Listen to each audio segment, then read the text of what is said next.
बाळा, माझ्या प्रियभक्तांनो, हार जीत ही जीवनात सुरूच असते. म्हणून डगमगून जाऊ नका आणि निराश होऊ नका, कारण हारला तर इथंच संपला. म्हणून चैतन्याने आणि उत्साहाने जगण्याचा मार्ग शोधत राहा. सर्व काही चांगलं होणार असा विचार करत राहा. सकारात्मक विचार जर आपल्या मनात सुरू असतात ना, तर आपलं सर्व काही चांगलं होत असतं. सकाळी ब्रह्म मुहूर्तावर उठल्यावर स्वतःचे हात धरा. करा नमस्ते लक्ष्मी कर्मणे सरस्वती कर्मवते गोविंद कराते करदर्शन. हा जो विष्णूचा मंत्र आहे, तो मंत्र करत राहा. सर्व काही चांगलं होईल. वैभव, ऐश्वर्य, संपत्ती याची वासना जर मनात राहिली तर मला खूप आपल्याला वाईट विचार पण येतात. म्हणून ते वाईट विचार आपल्याला तिथेच विसरायचे आणि सर्वांचा चांगलं हो असा आपल्याला विचार करायचा आहे. बाळांनो, आपल्यासोबत दुसऱ्यांचंही चांगलं व्हावं अशी ज्यांची मानसिकता असते त्यांचं सदैव चांगलं होत असतं. म्हणून कोणाचंही वाईट चिंतू नकोस आणि वाईट कोणाचं म्हणजे वाईट जर होत असेल तर भुंकूनही बोलू नकोस. दुर्लक्ष कर आणि पुढे निघून जा.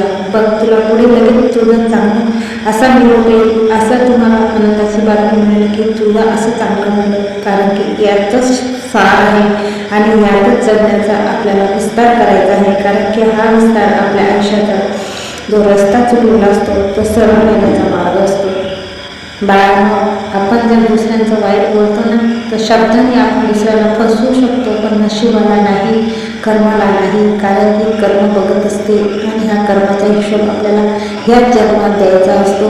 हे कलयुग आहे आणि कलेचे युग असताना आपल्याला इथं सर्व कर्म आपल्याला भोगायचे आहेत आणि कर्माचे जे आपले भोग असतात इथंच आपल्याला संपवायचे आहेत. म्हणून कोणाचा वाईट विचारही करताना आपल्याला 100 वेळातून दुसऱ्याचा वाईट विचार करतो तर आपल्याला 1000 दुःख आपल्या आयुष्यात येतात. म्हणून एक वेळा कोणाचा चांगला विचार करा तर 10 जे कर्म आहेत तुमचे पुढे होतील आणि तुमचं 10 वेळा चांगला होईल. विचार करूनच कोणाचाही तुम्ही कोणत्याही गोष्टीचा विचार करा आणि विचार करूनही तुम्ही कोणी वाईट करत असाल तर त्या वाईटाला काही महत्त्व नसतं. आपण जर कोणाच्या प्रेमात म्हणजे आई वडिलांचा असो, भाऊ बहिणीचा असो, त्याच्यात जर आपण त्या प्रेमात यशस्वी झालो तर आपल्याला सर्व मार्ग चांगले होतात आणि आपल्याला यशाची पायरी खूप सुंदर सरळ आणि खूप शक्तिशाली होते. कारण की आपल्या घरातले जे व्यक्ती असतात ते आपल्याला प्रेम करतात तरी इतरही लोक आपल्याला प्रेम करायला सुरुवात करतात.